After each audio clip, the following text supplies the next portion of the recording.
All right, family, welcome back. In this one, I want to show the biasness of the United States. If you ever just sit back and listen to them talk, they'll tell you how George Washington was such a great freedom fighter and all this nonsense. But my thing is, I'm going to talk about George Washington, what he did, and compare him to another person who history will say, if you teach of his story, is racist. But anyway, let's jump into it. All right, this is George Washington. As we all know, George Washington was an American political leader, a military general, statesman, a founding father, who was the first president of the United States from 89 to 97. He led the U.S. Patriot Forces to victory in the nation's war for independence. He presided over the Constitutional Convention of 1787, which established the Constitution and a federal government. Washington has been called the father of his country for his manifold leadership in the formative days of the new nation.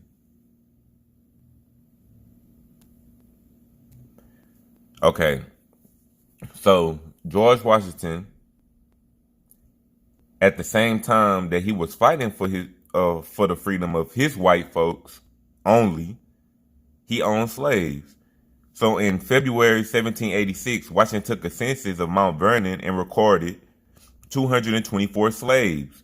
By 1799, slaves at Mount Vernon had totaled 317. That included 143 children. So he had a breeding farm. This is an advertisement that George Washington took out for Oney Judge when his slave escaped for freedom. He was going to bring his slave back. In 1780, Pennsylvania passed the Gradual Abolition Act, a law that freed people after they turned 28, and that automatically freed any slave who moved to the state and lived there for more than 6 months. Dunbar tells a story of how Washington got around this. Washington developed a canny strategy that would protect his property and allow him to avoid public scrutiny. Every 6 months, the president would travel back to Mount Vernon or would journey with Mrs. Washington outside the boundaries of the state. In essence, the Washingtons reset the clock.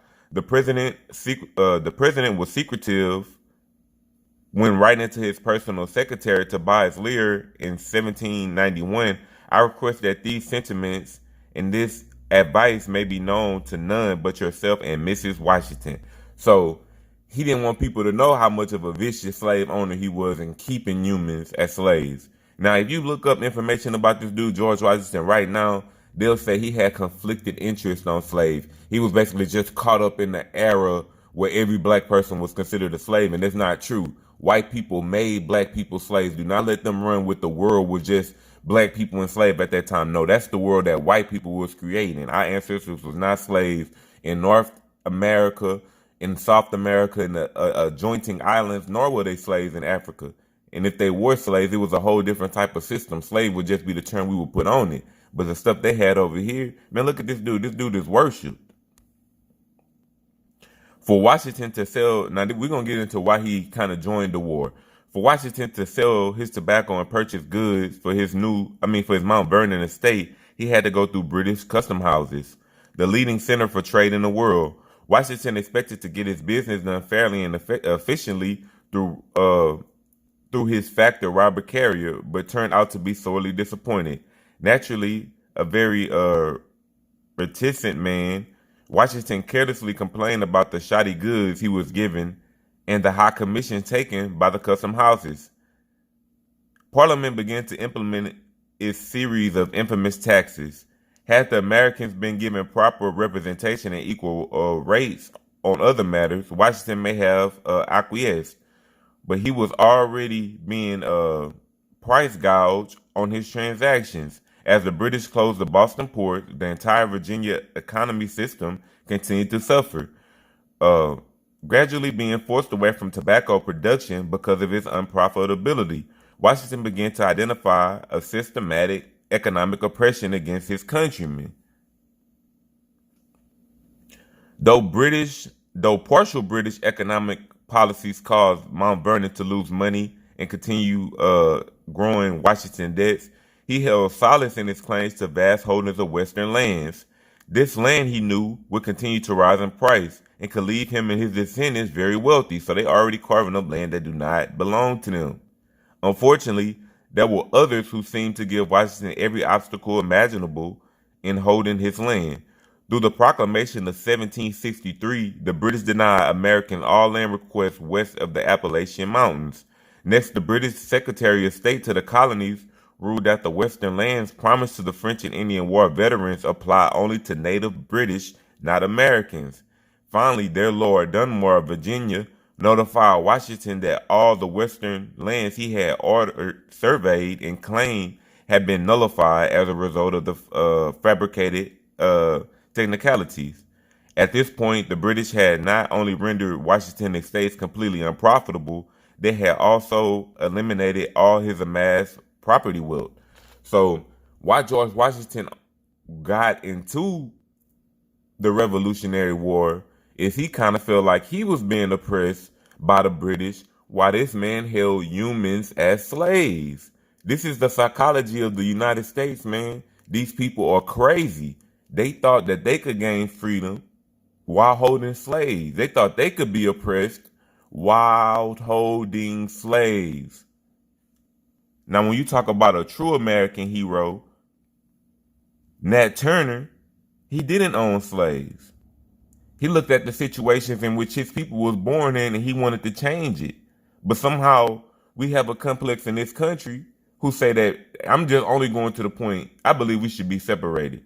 But I'm only going at the point where these people can teach you about George Washington and say that the story of Nat Turner is too racist to teach or too harmful or whatever they want to say to teach. But they had their founding father owning slaves as he was crying about being oppressed. But let's get into Nat Turner. Nat Turner, born October 2nd, 1800, and he lived to November 11, 1831. So he died at 31 years old. He was an enslaved African American who led a 2-day rebellion of both enslaved and free black people in Southampton County, Virginia. So we're talking about the same state, Virginia. Beginning August 21st, 1831, the rebellion caused the death of approximately 60 white men, women, and children. Whites organized militia and called out regular troops to suppress the uprising.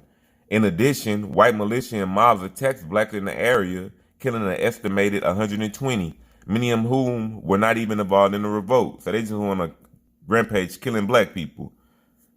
So this is Nat Turner. The rebels traveled from house to house, freeing slaves and killing the white people they found.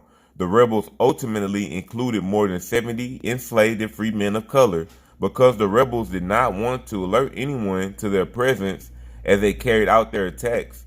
They initially used knives, hatchet, axes, and blunt instruments instead of firearms. The rebellion did not discriminate by age or sex. Members killed white men, women, and children, as they should, because all of them was treating them bad. Don't let these people try to make you feel sorry for the oppressor. The women, children, and the men were treating black people bad, and all of them deserve what they got. But my thing is, with the Nat Turner story, Nat Turner was an enslaved individual who took freedom. He wasn't a hypocrite. He wasn't crying about not having access to the land that he stole. He wasn't crying about being taxed on the land that he stole or owning human beings and crying about somebody oppressing him. His story is not like that.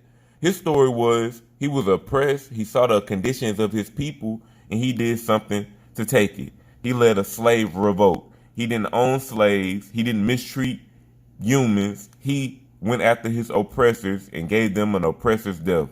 But this is a Free Black Society presentation. I just wanted to show you, when you let white people choose your heroes, it'll never work out for you. Peace.